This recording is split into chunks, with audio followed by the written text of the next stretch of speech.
Omaha Mom Talks, proudly sponsored by Day Ventures Swim School, where giggles and goggles unite.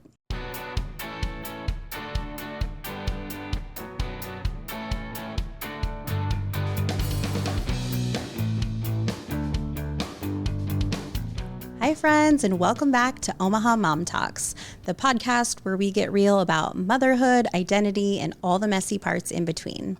I'm your host, Jessie Gutierrez.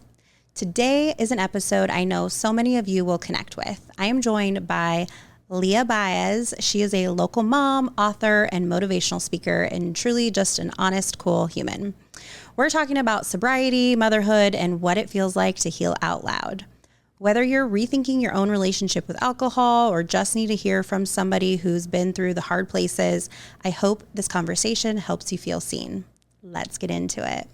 All right, Leia, I'm so excited to connect with you today. Thank you so much for joining me on Omaha Mom Talks. Yeah, thanks for having me. Yeah. So share with all of us just a little bit about yourself. We'd love to hear. Yeah, so I am Omaha born and raised, South Omaha girl. Love it. Any South O girls listening, woo woo. Yay. I currently work full time as a communications director for Douglas County, so overseeing public relations for the county's departments and agencies, and that takes a lot of my time. That sounds like a really big role. It takes a lot of my time, especially post-COVID and, with a lot of different things happening, tornadoes, all these different emergencies in our community. I deal a lot with crisis communications. Okay. But I also am really passionate about public speaking and traveling to share my story and also just be, a light for others. Yeah. I went through some really dark times in my life. And so anytime I get the opportunity to share that there's hope on the other side of that, it's really important for me. I feel like God gave me those hard things for a reason, and I'm trying to use those to help others. And I also wrote about my journey to sobriety in my memoir, A Star for Stella. Okay. Stella is my daughter. Yeah, and, tell me about her and mom life. Yeah, so, being a mom is hard work. No joke. I have one daughter, and she's my pride and joy. She's 13, going to be 14 June 27th. And the crazy thing about that is I'm like seeing myself all over again. And it's the craziest thing because I'm like, my mom always tells me, well, it's payback time, right? And, but no, seeing her, blossom and thrive is really great, for me, because I look back at that time of my life and I was kind of the opposite. I was more of a, I was kind of a naughty girl, I was kind of acting out, doing things I shouldn't have been doing at that age. And to see her be kind of the opposite has really been good for me, Yeah, yeah. And so you mentioned that you're a single mom, so you raise her solo, or do you have a co-parent? We co-parent, with her dad. Yep. Okay. And then is she in middle school? She's going to be in high school. Yeah, she's going to be a freshman. And it's kind of funny because I'm glad I get this opportunity to talk to you because I have like so much anxiety about her going into high school. It's a big transition. It's a big transition. And I just feel like, I don't know why I didn't expect this many like emotions about it, come up. Yeah. I'm just nervous she's trying out for sports. She's doing all these things and, it's competitive, and she's also, a competitive athlete. So she cares a lot about sports. Yeah. And it's just a lot of emotion. She's getting up this summer at, 5:30 in the morning because she has to be at strength and conditioning at 6:45, and it's intense. It's so intense, and I'm just so like fast and serious so early on. And I wasn't sure I was ready for that, and I think it's just because it's something new, so it's kind of like these new feelings. Absolutely. Yeah. Well, and I am not there yet in my parenting journey, so I can't speak from lived experience, but I know that I always chat with moms and remind myself, like, I can't be with my kids and holding their hand at every milestone or every journey, but like all the work that you've done with her and all that you've invested in her and the relationship, like all of that carries with her in every environment that she goes. And I have no doubt that that will help her navigate those hard times or those, whether it be like peer interactions or sports related things. Like, you've given her so many lessons that she She's got it. Thank you. Yeah, we just had this conversation this morning actually about how, I asked her, like, do you know how to introduce yourself to somebody you don't know? It's a great skill. And she was like, yeah, well, I just, say, hi, my name is Stella. And, and I was like, well, have you done it yet? And she's like, a couple times. And I just like challenged her to do it more because I feel like, our kids have grown up with these screens and these devices. And I feel like the social skills just aren't there like they used to be, Yes. Eye contact, I feel like, is not as prevalent with these young younger people. And so I really try to help her with that because I say, if you want to make friends, you really got to make eye contact with people. You know what I mean? So yeah. But it's I'm excited for her, but it's definitely weighing on me a bit. Yeah. Well, that makes a lot of sense. It's a big transition.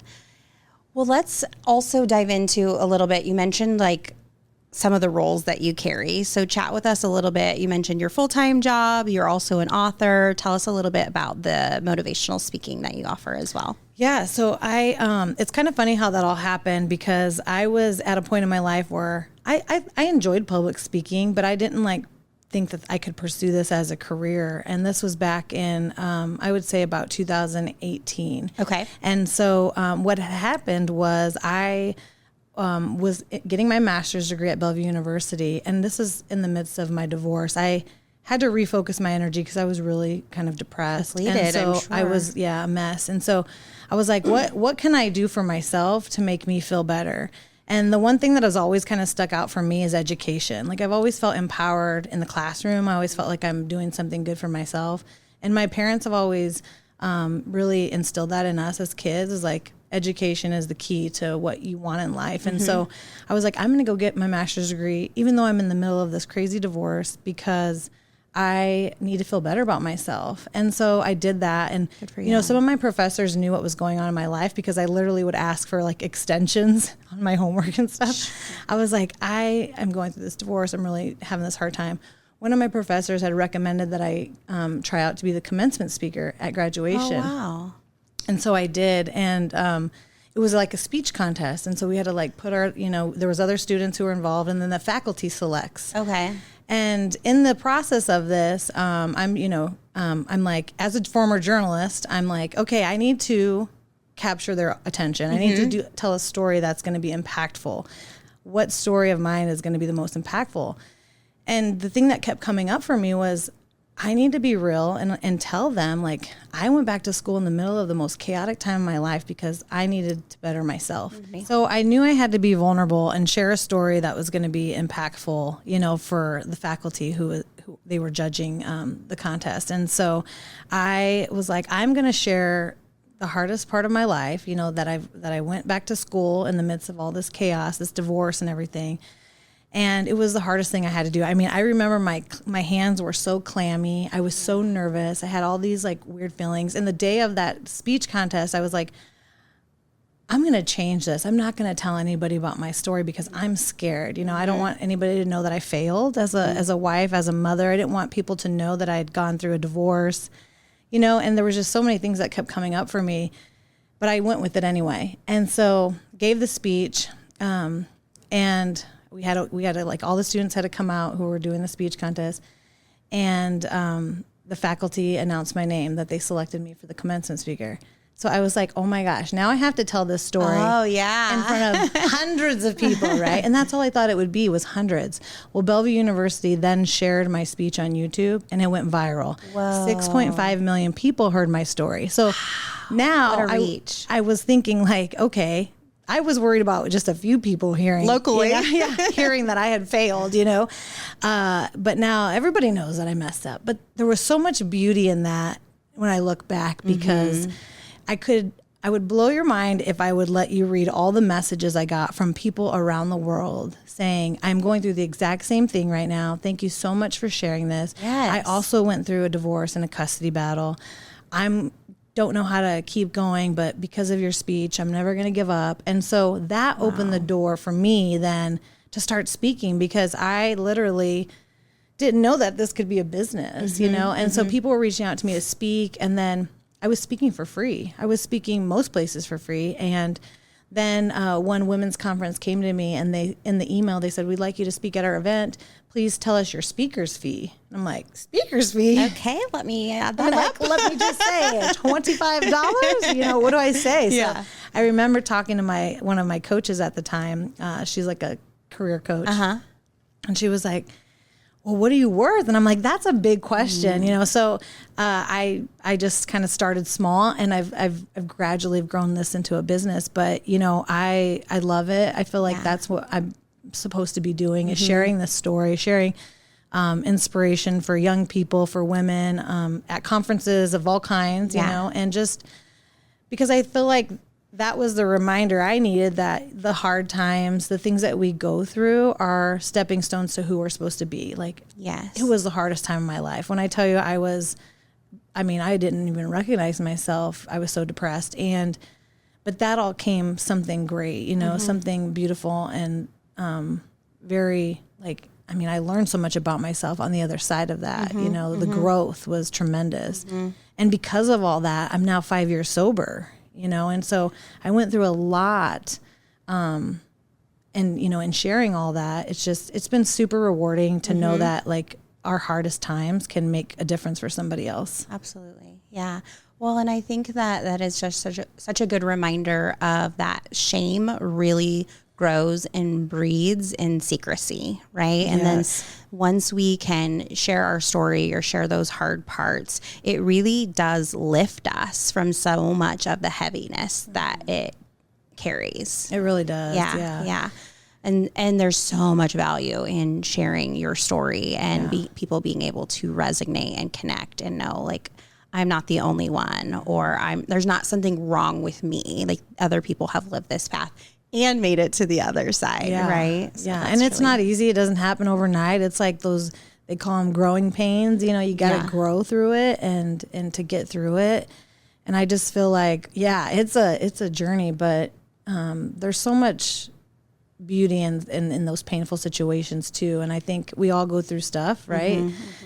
Pain is inevitable. And so it's like, how can we turn that into some purpose, or how can we figure out what the message is in that for us, you know, to live better and to be a better version of ourselves? Yes, agreed.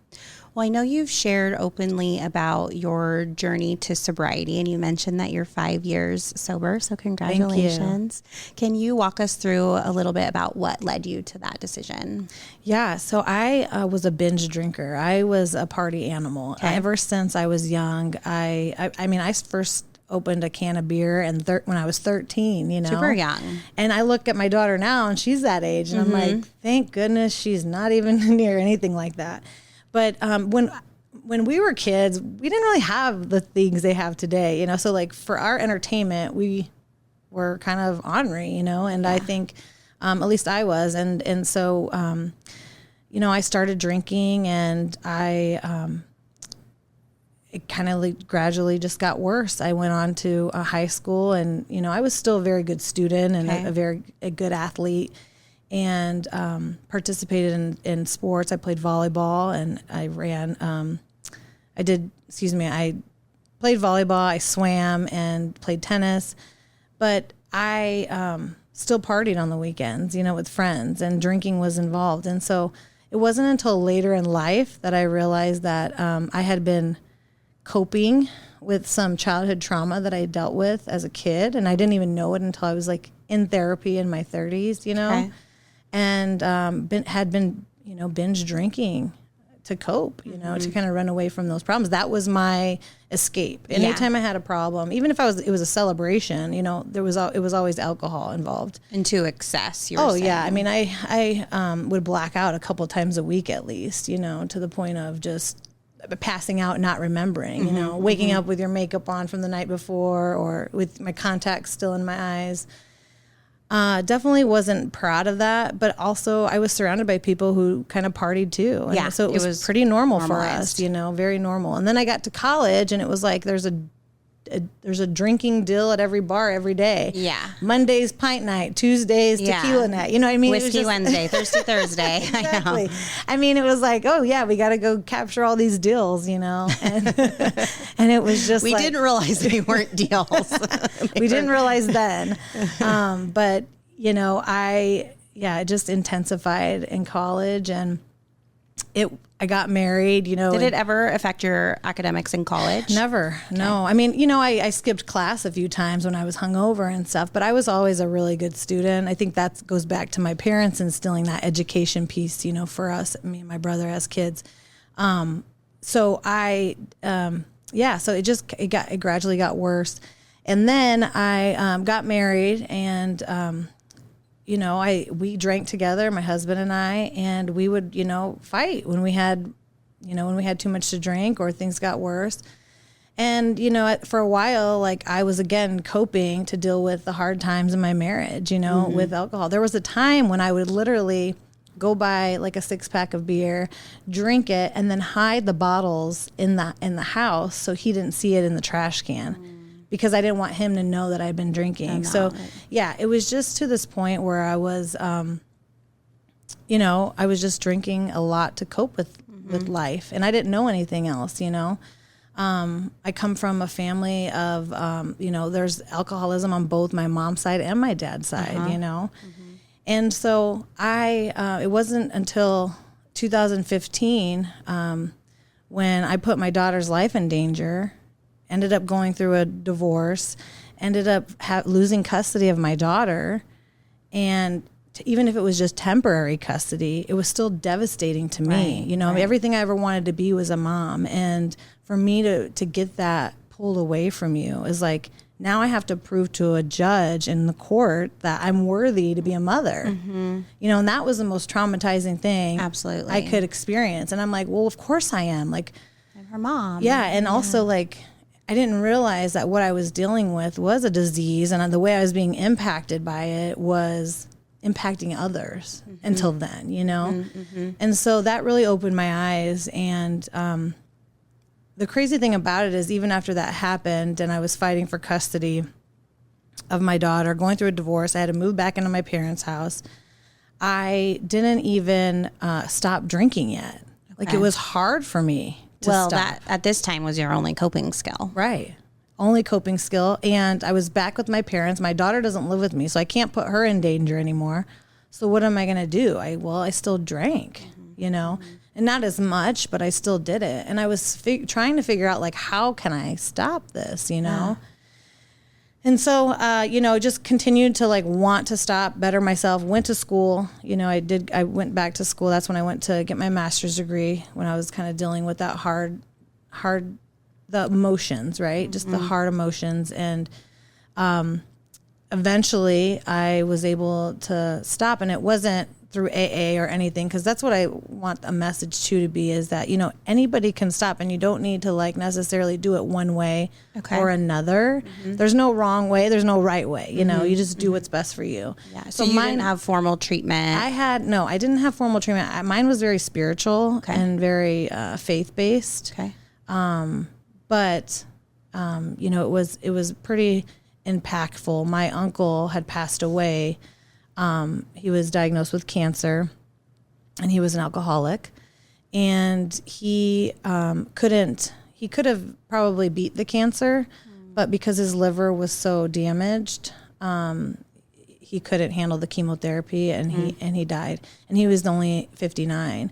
And so at the time, and I'm in my 30s, I'm like, hey, if I only have 20 something years to live, what am I doing? And so I told myself I was going to stop drinking. And I did. And so it was, the last day I drank was on November 6th, which was my dad's birthday, ironically, in 2019. And my uncle had passed right before that. And I just decided, you know, that was it for me. And I was going to stop. And when I told people around me, they didn't believe me. Okay. Yeah, and in fact, they were like, okay, sure, you know, like, not supportive. Like, even some of my family, like, I thought people would be, like, you know, excited for me. They're like, oh, sure, you know, like, kind of doubtful. And I was like, no, like, my daughter's the most important thing for me. And, you know, I want to live, I have dreams, I have goals. Like, I want to live a prosperous life. And I know that alcohol is holding me back. And so I just decided that my uncle's, my uncle's death kind of led me down this spiritual path. And I've been sober ever since. Wow. Congratulations. Thank you. I know that for some folks so I think I'll just say we hear a lot about the term sober curious. People are talking about and I'm glad, I don't know that I love that term, but I love that people are talking about their relationship with alcohol. And this has been heavy on my mind and on my heart for a few years now. And one thing that I've noticed, so I am not sober, but I often don't drink. We go to a lot of social events and I just don't really like the way I feel. It doesn't feel good to me, probably more because it's my control side. But, and then I don't like being hungover as a mom. It's brutal. Yes, they so do not bad. care that I'm tired and don't feel good. And so why would I do that to myself? But, when I don't drink, even my friends, my closest, the first question is always oh my God, are you pregnant? No, just FYI, I'm not having any more babies. And then it's oh, why aren't you drinking? And then I don't want to say all of the reasons because it's well, did you read the research? I don't want to be a Debbie Downer.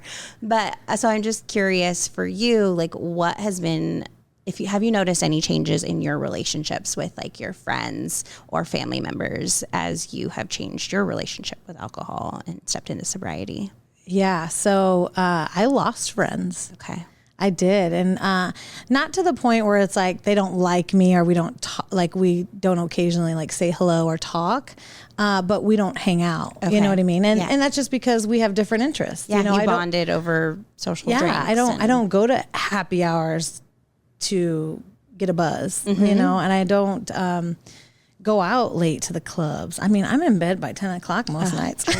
Dream. And it's so funny because I laugh because I'm such a grandma, but I feel good waking up and just feeling good and being able to go to the gym and work out and that sort of thing.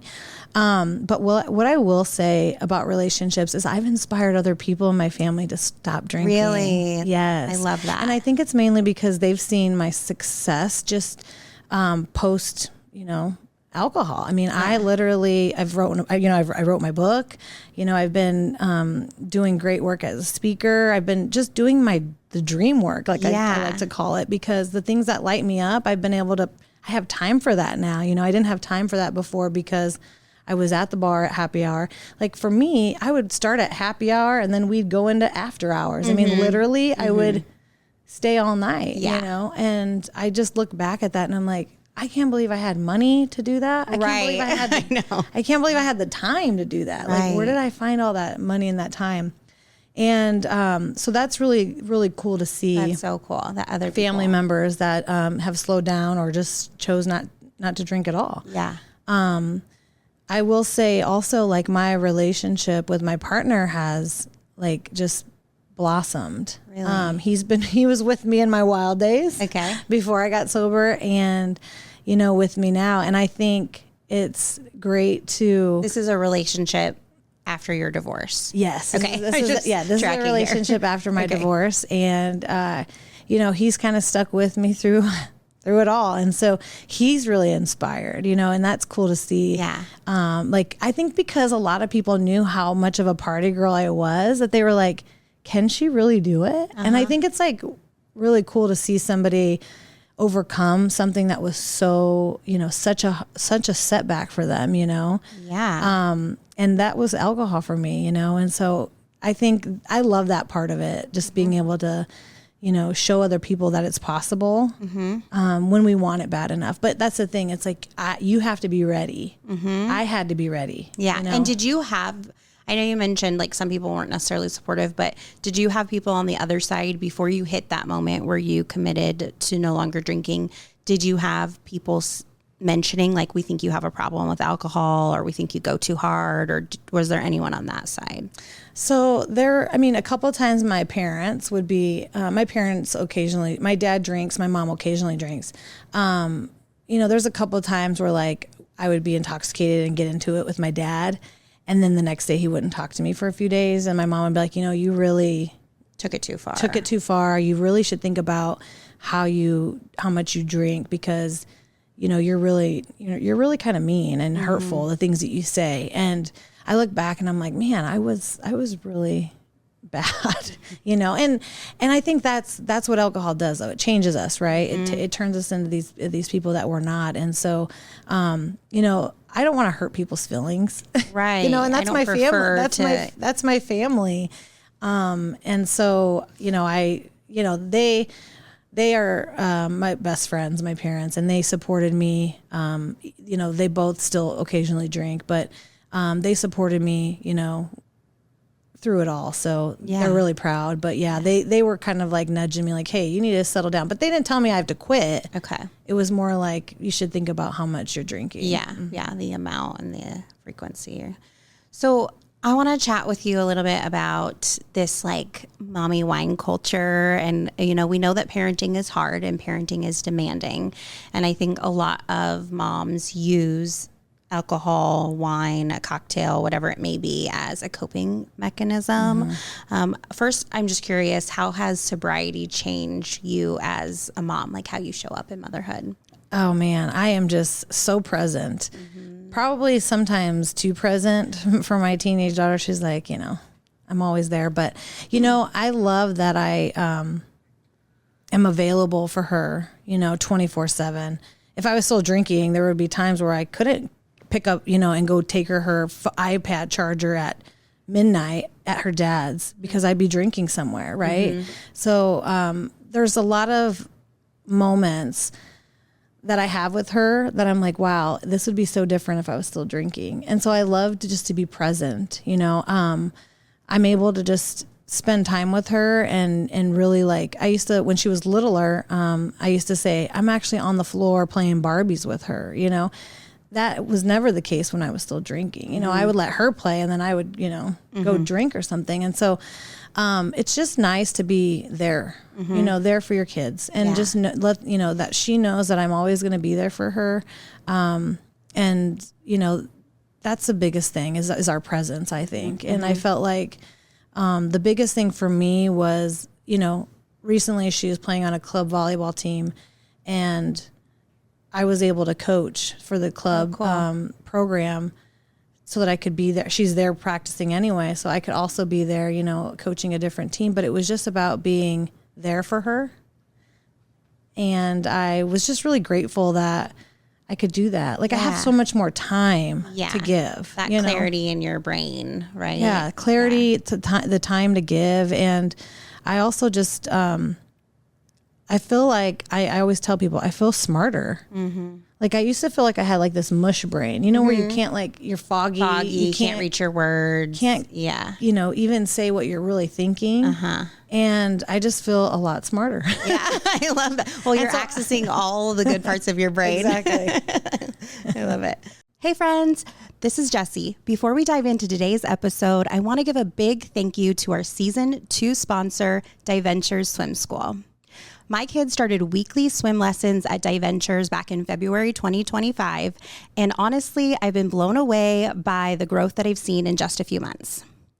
As a water-loving family, water safety is super important to us, and Diventures has given me such peace of mind as a parent. I'm going to share with you just a few of the things that I love the most about Diventures. They offer classes for all ages and stages, starting as young as 2 months all the way up to adults. They have small class sizes with just 4 kids max to 1 adult, so they really do get a lot of that one-on-one support.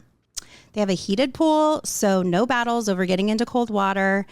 They have flexible class times, which allow for rescheduling when life gets busy or you're going to be out of town. And of course, expert instructors, all certified and truly just amazing with kids. If swim lessons has been on your list, this is your sign. Head on over to diventures.com and find a class that's right for your family. So you had mentioned, and we kind of had talked about how alcohol was your coping mechanism. And we know that all human beings, whether you're a mom or not, need ways to manage stress. So what ways have you, replaced, or what new effective tools do you use when you are stressed, and or maybe before you would have drank and now you're like, nope, can't do that. So instead I'm going to do what does that look like for you? Yeah. So I love doing CrossFit. I love lifting and working out. So I've always done that, but now I'm doing it a lot more. And so it's just, I have the time to do that. But I just feel better. I feel stronger, and I love feeling strong, Yeah. And so that's a big one for me, because every time I hit the gym, even though on the days I'm like, oh, I don't feel like going, and I get there, I always feel so much better. It's just a natural high, right? Your endorphins are pumping. And my daughter does that with me, which is fun. Cool. Yeah. So she really enjoys that too. And also I love meditating. So I meditate daily. I have an app on my phone, and so I'll do that. And I love to write. I've always been a writer, so I journal and try to do that a couple of times a week at least. For a while I was doing it daily, but I kind of let my mind build up before I write, because sometimes I'll just I don't know what I'm writing about today. So I always try to write down 3 things I'm grateful for. Love that. And just, be present in the moment. And it's so funny, because now that I am sober, one of the things I do notice a lot is nature. I'm so in tune to the birds and the trees and the wind blowing, and just being connected in that way. And I think it's it might be a little woo woo for some, but I'm I feel so my spirit and my soul are so much, I'm connected. You're just so much more grounded and regulated, so that grounded. You're able to take in those senses, where before you were dysregulated. Yeah. You couldn't. I just was not there. I wasn't, So I love that so much. You mentioned earlier therapy. Has therapy been a part of your journey as well? Yes. So I still go to therapy. I actually recently did EMDR. EMDR. Yeah, I'm an EMDR therapist. Are you? Oh, awesome. I love EMDR.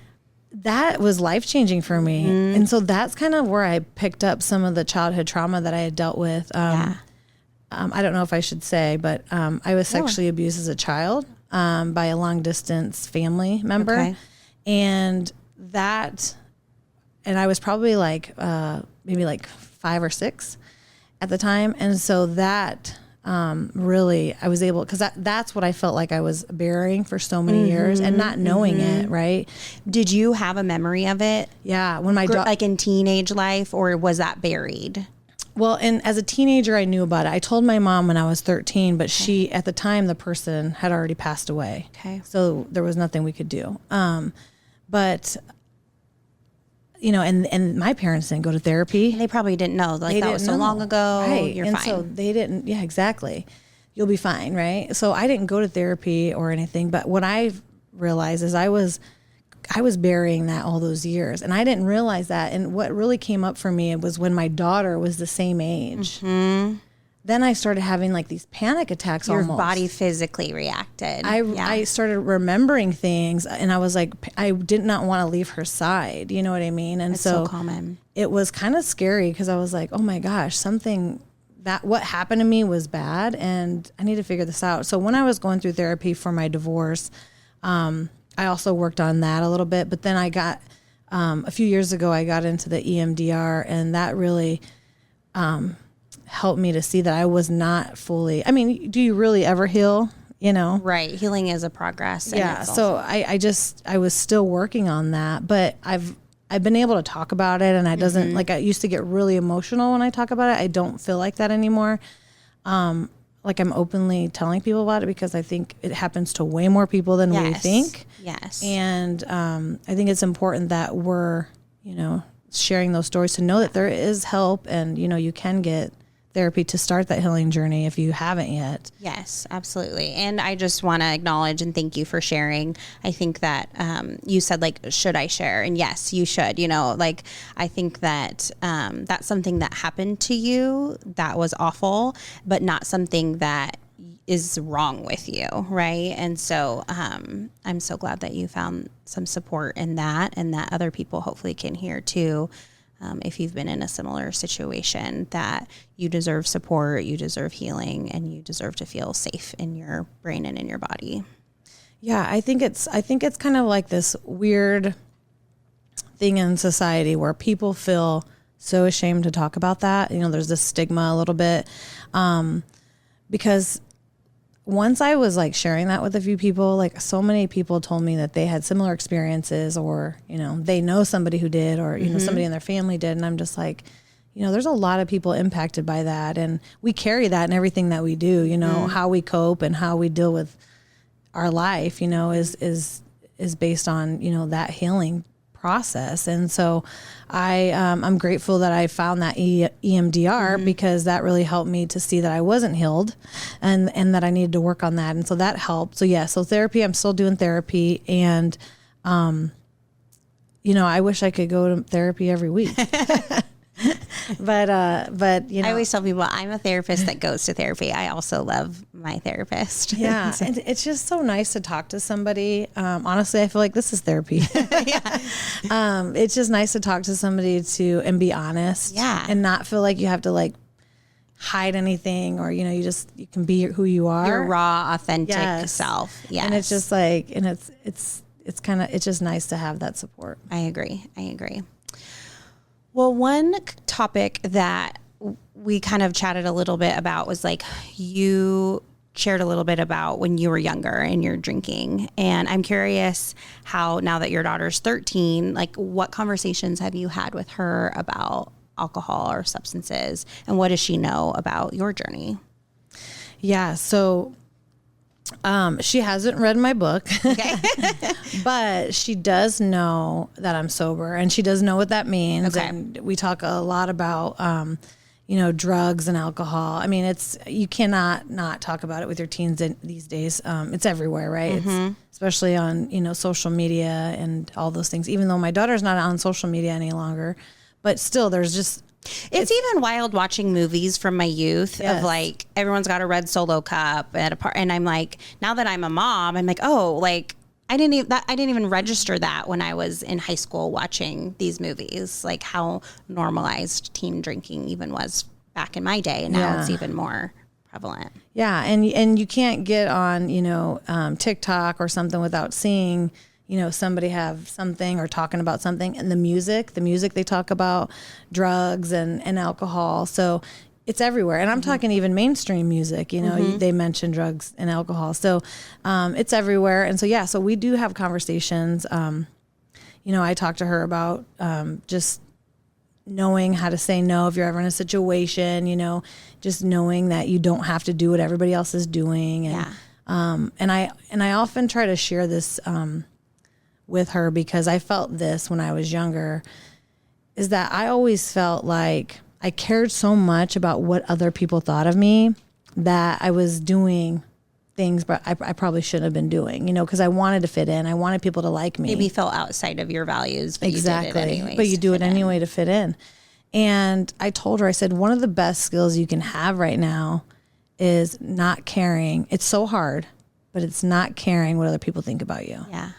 It's probably going to be the hardest thing you'll ever have to learn. But once you don't care what other people think about you, it's like you're free. You know, you just be who you are. One of the things, I agree with you. And one of the things that it makes me so mad is I don't feel like I reached that until like motherhood, where I was like, I don't give any F's anymore.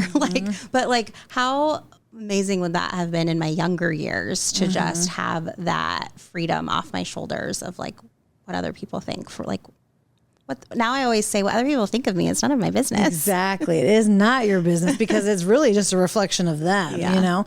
And I remember, so after my commencement speech went viral on YouTube, I told you I had so many positive DMs and great things, but oh my gosh, there were so many comments like, you're fat. Oh my gosh. You're ugly. Who cares? Like, you know what I mean? And I, in that moment, I was like, I cared, you know, cause I'm like, well that's your first experience. I'm like, of what the heck? I'm like, what the heck? I am not, you know, and I'm like, why am I trying to like, you know, even make conversation with this troll? I'm not responding. Who cares? Let it go. But it took a lot of like rewiring in my mindset, like you said, you know, what other people say about you, what they, you know, think about you is none of your business, you know?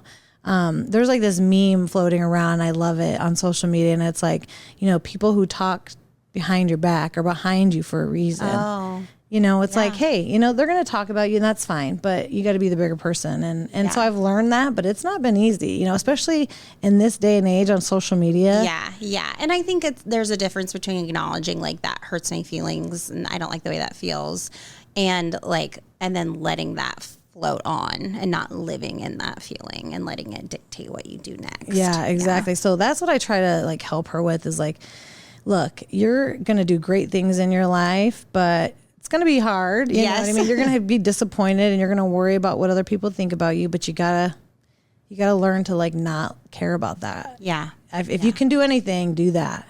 Cause that's when I really felt free. And it wasn't until I was open and sharing my story and doing the work that I felt like that, you know, and now I'm like, I'm an open book because I see the value in helping others by sharing. But also it makes me feel free, you know, it helps me to live, as me. You don't have those secrets in your closet. Yeah. Yeah.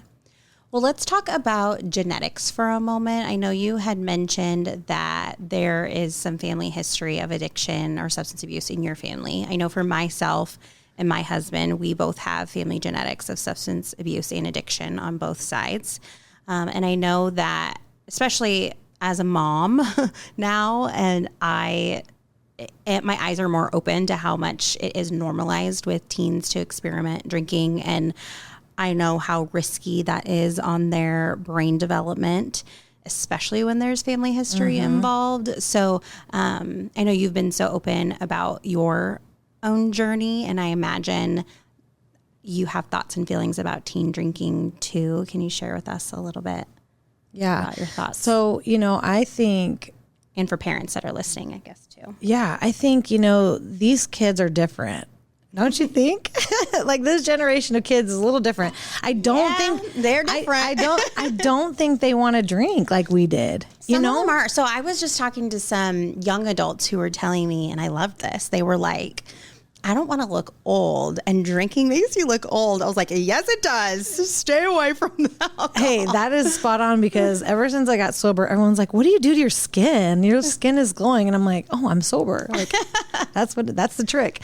No, but you know, I'm going to be very open with my daughter, and, you know, she's going to have fun and she's going to do things, but I want her to make smart decisions, you know? And I think, you know, and I, by educating and creating awareness, like she does know that we have, you know, alcoholism in our genes, you know?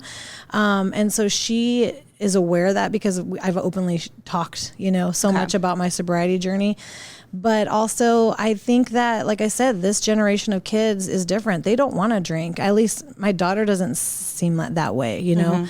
And, you know, they want to go on adventures. They want to travel. It seems like that's the things that, you know, bring her joy, and it's not the party. You know, and I think that we're seeing that across the country, because there's a whole movement of, like you said, sober curious and younger people not drinking because for various reasons, for the benefits. You know, they want the benefits, but also it's nice to see the alcohol industry taking a hold of that too, because what they're doing is I've been sober 5 years, and I've never in my 5 years of sobriety seen so many NA beverages in my life. And I absolutely love that. Or mocktails like on the menu, right? Because I am the queen of a mocktail. Yes. And it's fun to sip a tasty beverage. And so I love that we have those options, because I don't always want a cocktail, but I love a mocktail. It's so funny because my boyfriend and I, we went to Mexico a few years ago, and all the bartenders at our resort kept calling me the mocktail mamacita, because I kept getting all of the mocktails. I was getting like,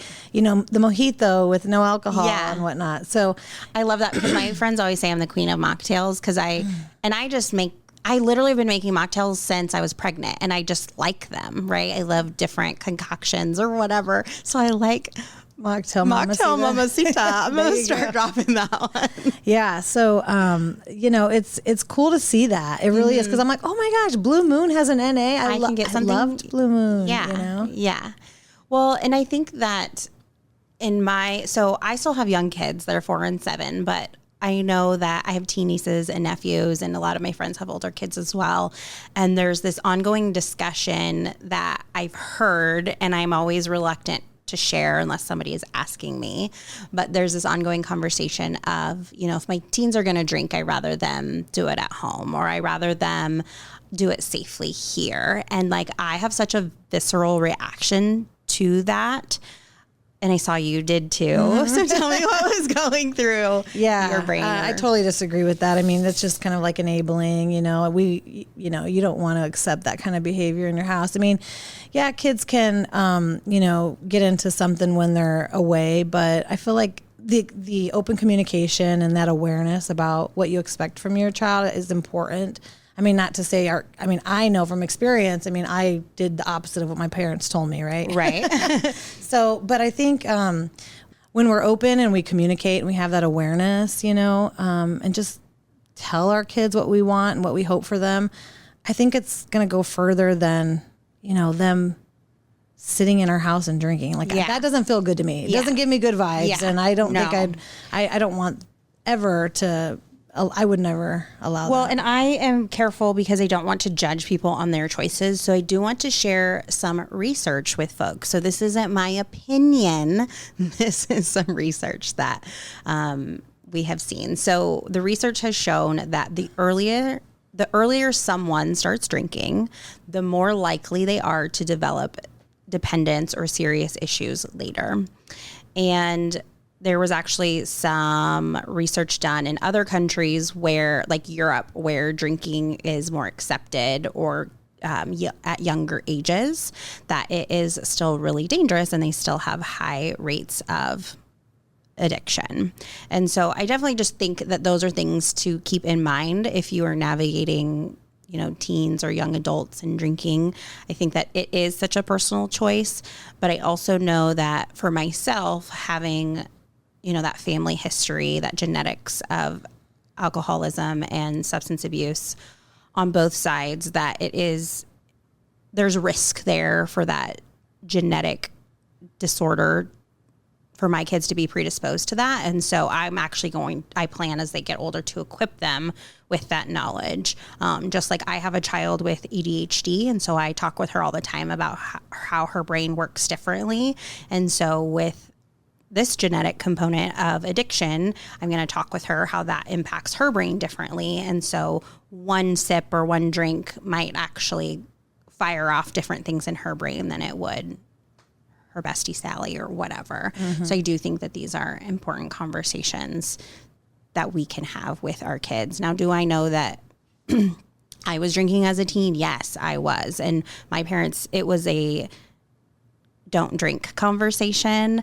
And then I also know as teens, like we weren't just having a sip or having a beer, like it was binge drinking. Mm-hmm. We drank to get drunk. Mm-hmm. And that built a tolerance over time. And then we're drinking more and more and constantly fighting to get that loopy, buzzy feeling.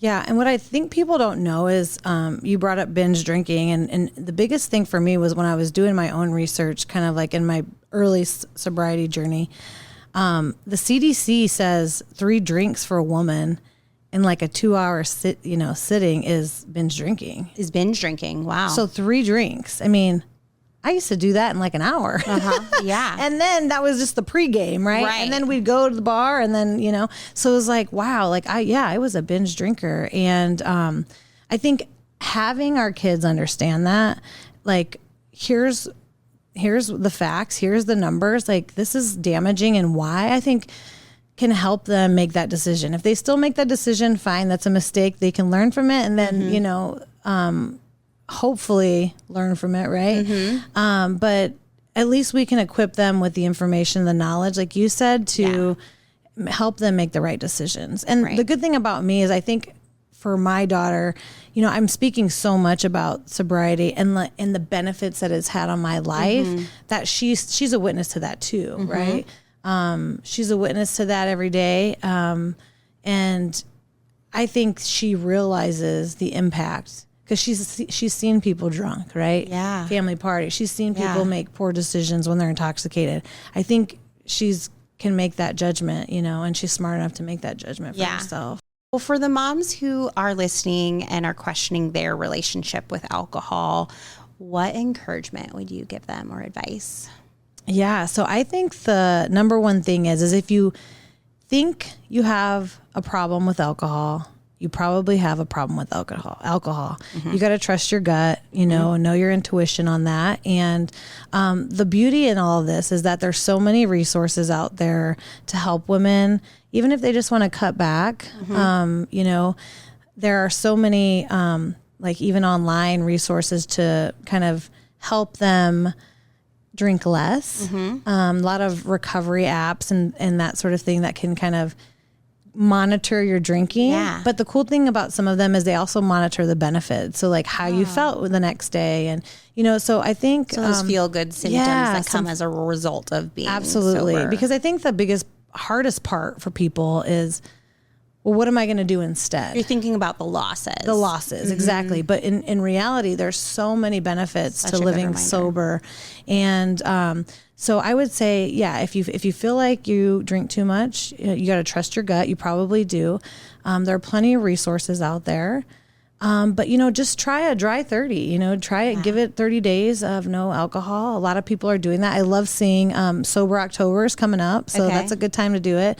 There's also, people just pick a month and get some girlfriends together and say, hey, let's do dry, January or dry, 1 month here, 1 month there. And we'll make mocktails and have a mocktail mamacita night. I love it. Well, and what I have learned too is like, I'm still fun without alcohol. Oh my gosh, yes.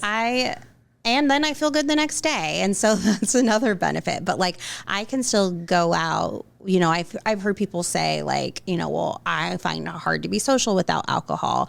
And I can understand that. But once you do it a few times and you're like, no, I'm still in on the same conversations. I'm enjoying myself, being with people that I love talking to. It's still fun. Still so much fun. I actually joke about that all the time. It's like, I'm still wild and crazy without alcohol. Could you imagine what I was, with alcohol? And, my friends and family would be like, oh, well, we know. We remember. I'm like, okay, good. I'm glad I don't have to remember that then. So for somebody who's listening who is supporting a loved one who is considering pursuing sobriety, what would you say to those either friends or family members and offering their loved one support? Yeah. So I think the biggest thing to get through sobriety is accountability. Okay. So having friends around you, family who support that. First of all, telling them that you want to do this, telling them that you want to cut back, maybe asking them to join in with you. So family and friends, join in with them, do a dry January or, dry month with them as well. And make it fun, make it, go try out some different mocktails here and there. And like I said before about the NAs, there's so many NA drinks. Like to try, you could just have a movie night and some NAs, and do different things, but there's so many opportunities to still have fun, and make it, successful for you so that you can do it without alcohol. But, accountability is key. I have a group of sober sisters that I lean on all the time. Like, because the craziest thing about it is sobriety will take you on this weird journey of like awareness, your own awareness. But I had the craziest sober dreams. So like when I was, and I still occasionally have them, but they're basically that you wake up thinking you drank and it's like a nightmare almost. It's like you have these like night sweats of like, I got drunk last night and I woke up and oh my gosh, and it's just a dream. But it's pretty common because your brain is still kind of going through the motion of being, drinking and having alcohol in your life. And so I've had that a couple of times where I've woken up and I'm like, oh my gosh, that was just a dream. Thank goodness I did not drink last night. So having people to lean on to make sense of that. So I have some friends who've been sober longer than I have. Okay. And I'm always like, oh my gosh, is this normal? Yes. The drunk dreams, they happen. Good to know. So those will come. Yeah. But, the accountability piece I would say is so important. So if you are thinking about cutting back on alcohol, reach out to a family and friend, family member or friend and tell them, and then ask for some support from them. Ask them to join in. I'm sure if they knew you want to better yourself, they would want to help you and be on board with you. So yeah, I love that. I think that I love just the idea too of kind of making that declaration of this is what I'm planning for myself, right?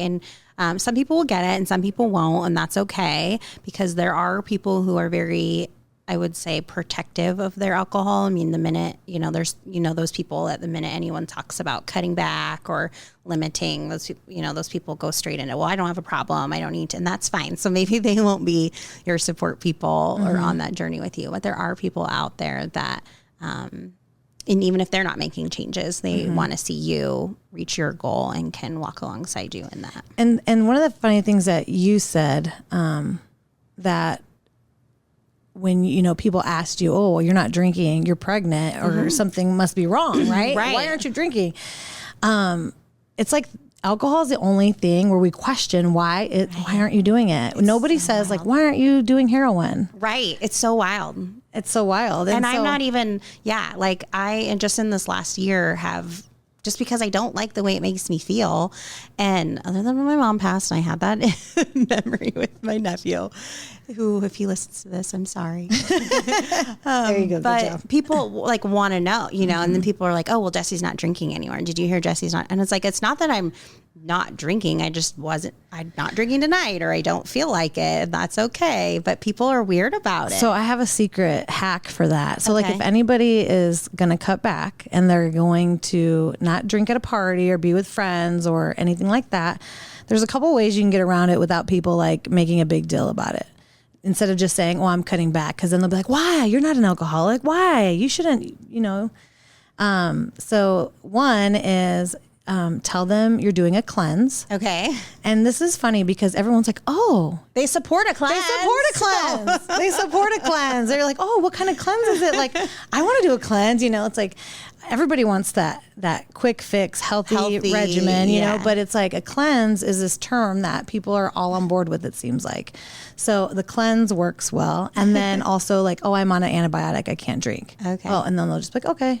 Yeah. Because we've all been there, right? We can't drink when we're on antibiotics. Yeah. So those are two ways. And it's so funny because I've done that before when I was first early in my sobriety. And I was just like, oh my gosh, nobody cares I'm on a cleanse. But if the minute I say I'm cutting back because I don't want to drink anymore, everyone's like, you're not an alcoholic though. Yeah. It's like, that's the thing. It's like people don't realize how alcohol affects you as a person because they don't see you the next morning or they don't see you, late at night when you're passed out on the kitchen floor or something. That was me, by the way. But it's okay for them if you just tell them something. So those are my two little hacks because I just think that cleanse cracks me up because you're so right. Everybody's like, oh my gosh, I love that for you. Yeah, I'm on a cleanse. Okay, cool. So it's so funny. Well, Leia, thank you so much for joining us and sharing your story. You do have a beautiful website, so share with everybody where they can find you, your website, your social media. Yeah, so you can find out more about my journey at leiabaez.com. And I'm also on Instagram, LinkedIn, would love to connect.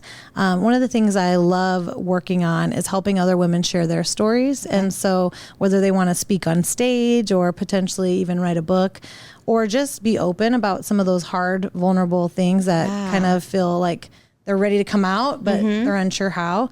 I do, work with women. I have a couple women I'm working with right now who are speakers. I love that. Who always wanted to speak and never knew they could. So you can find all information about me and that journey on my website and my socials. And perfect. Yeah. Well, thank you so much for having this conversation with me today. I appreciate your vulnerability. Yes. And I know that this is a conversation that so many moms need to hear. So thank you. Yes. I love the trend of sober curious. So yeah. that's an okay thing to say. Okay. Okay. Well, thank you guys so much for listening. If you have found this conversation helpful, if you are questioning your relationship with alcohol, or even just trying to take better care of yourself, let this be a reminder that you are not alone. And as always, please take care of yourselves, and we'll see you on the next episode of Omaha Mom Talks. Bye.